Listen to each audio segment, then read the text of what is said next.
What's up, beautiful people? Welcome back to part 4 of our Pokemon Renegade Platinum walkthrough. In the previous video, we finished off exploring Jubilife City. We also got the Old Rod where we practiced some fishing. And we finished things off by battling our rival Barry again, who had a new Pokemon or two in his team. And in today's video, we are going to try and make our way to the next city, Oreburgh City. We've just entered Oreburgh Cave. We spoke to a hiker at the entrance of Oreburgh Cave here, and he gave us HM06 Rock Smash, which I think we'll be able to use after we earn our first gym badge. But now we're going to explore Oreburgh Cave. We just encountered a Diglett, which we caught, which is a nice little addition to the team. But I'm very curious to see what other Pokemon we come across. I've no idea how big Oreburgh Cave is. It's actually called Oreburgh Gate, so I presume this is like the cave that's the gate to Oreburgh City, which is really good news. I really want to see who the first gym leader is and see if we can get our first gym badge. We did come across the most common of Pokemon to find in a cave, Zubat. We didn't catch it, unfortunately, but I bet we will definitely find another one somewhere in here. So now we're just going to explore the cave and try and pick up all the items. We already picked up a TM and now we picked up a big pearl. There are a couple cyclists in here and it looks like there are some ramps in this cave. So that's pretty unusual. I think maybe we can take our bike and ramp over the stones. That would be completely new to me. I didn't know there were ramps. I've never played Pokemon Platinum. But yes, it actually worked. We ramped twice, so you had to first work up a bit of speed. If you don't have enough speed, you just drop right in front of the ramp. But if you build up a bit of speed, you can go right over those rocks. So that's pretty nifty. I didn't know you could do that in this game. Hopefully there's a lot more ramps that we come across. That will be quite fun to do. But now we're going to take on these two trainers, and I'm hoping this is the entrance to Oreburgh City. And it is! We've made it!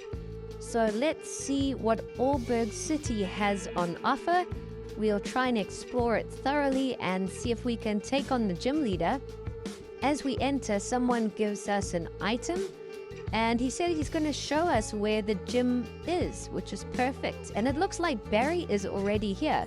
I wonder if he's taken on the gym leader yet or if he's about to. Barry tells us the gym leader is tough, like really tough. But he says the gym leader is out at the moment. He's at the coal mine. So if we want to take him on, we've got to go to the coal mine and try and find the gym leader there. So I'm assuming this is the mine. There's a whole bunch of work being done here. It looks like there's a whole bunch of Pokemon also helping with the mining. And we've found 2 items hiding here. So we'll definitely pick those up. And let's go and enter the mine and see if we can find the gym leader and tell him we want to battle him. Just by guessing, I think the Oreburgh gym leader might be a rock or ground type gym leader. If he's in a mine, and it looks like the whole city is like pretty ground rock type design. And inside the little coal mine, we have encountered a Geodude level 9. So I definitely want to try and catch this. I love Golem. It is such a strong rock type Pokemon. So we have weakened Geodude quite a bit. We have thrown out a Pokeball, and yes, it looks like we've done it. We've caught Geodude. Our Pokemon collection is growing rapidly, and our Pokemon in our team are also leveling up decently. I want to hopefully get most of our team to around level 13 before we take on the gym leader. I've got no idea how strong he is or how strong his Pokemon are going to be, but I don't think the first gym leader is going to be all that tough. They aren't going to make it like crazy hard, right? Not for the first gym leader. But we continue exploring the coal mine. We pick up a rare bone which can be sold for a bit of money. And now we speak to one of the workers who shows us Rock Smash. They completely annihilate the rock. And they ask us what stone we like. So you can choose one of these stones that they will give you. So some Pokemon can only evolve using stones. Eevee is a prime example. So we chose the leaf stone because I was thinking of perhaps getting a Leafeon. But be careful which one you choose. You can also get a fire stone to get Flareon or to evolve Growlithe into Arcanine. You could get the water stone to get Vaporeon from Eevee or evolve Poliwhirl into Poliwrath, I think. There's a couple of them. And I think the leaf stone might also be used to evolve Weeping Bell into Victory Bell. I'm not 100% certain. Weeping Bell might evolve just by leveling up, but I thought let me just get it in case. Because as you guys know, if you watched our last episode, we battled Barry and I had caught a shiny Bellsprout. So I'm excited to keep that on our team and hopefully evolve it into a Victory Bell. And the person that gave us the stone turned out to be the gym leader. I thought it was just a worker, but it's actually the gym leader. So after they gave us our leaf stone, it looked like they returned to the gym. So now we made our way back and we healed up our Pokemon. And in this Pokemon Center again, it looks like there's that interviewer and the reporter. So we're going to chat to them and see if there's another quiz. In Jubilife City in the Pokemon Center, we got rewarded the 3 Johto starters. So the answers to these questions are yes, no, no, and yes. And in the 5th question, they will ask if you want to battle. So absolutely, we're going to take them on. I'm curious what reward we're going to get from this battle. Hopefully, we'll get like the 2nd gen starters. That'll be a nice, easy way to get all the starters in the game. But I'm not really sure. So we've started the battle and they have sent out Trico. So that could be a sign. Maybe we're going to get that gen starter Pokemon. Maybe Trico and Mudkip and Torchic. But we knock out Trico very easily. Our Shinx is currently level 12.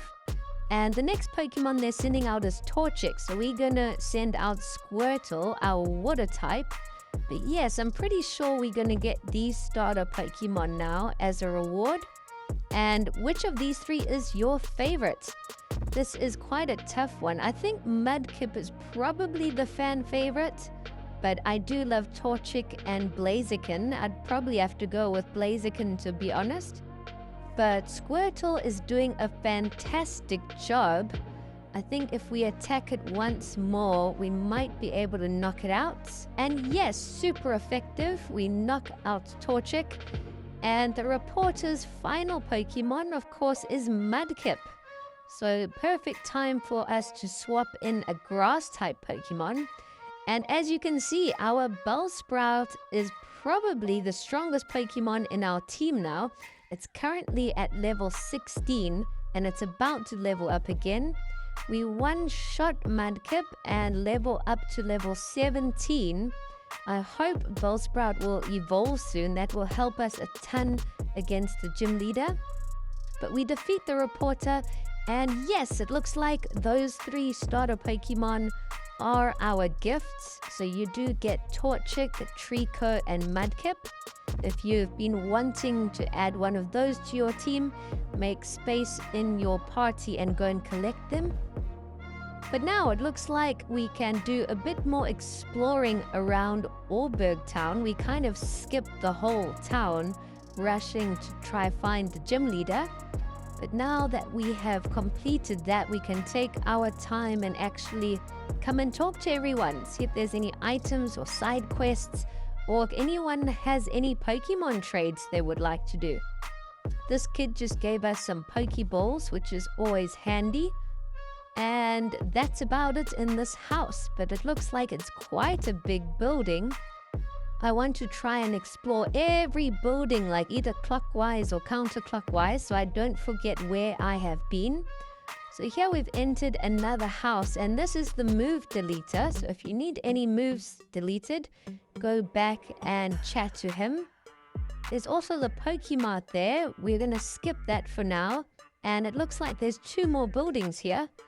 And this girl wants to trade a Ponyta for a Sphere. We're definitely going to do that. I did catch a Ponyta specifically for this trade just to see how cool it looks. And wow, look at how epic it looks. A Pokeball shoots in the sky, comes crashing down, and then your Pokemon has been traded.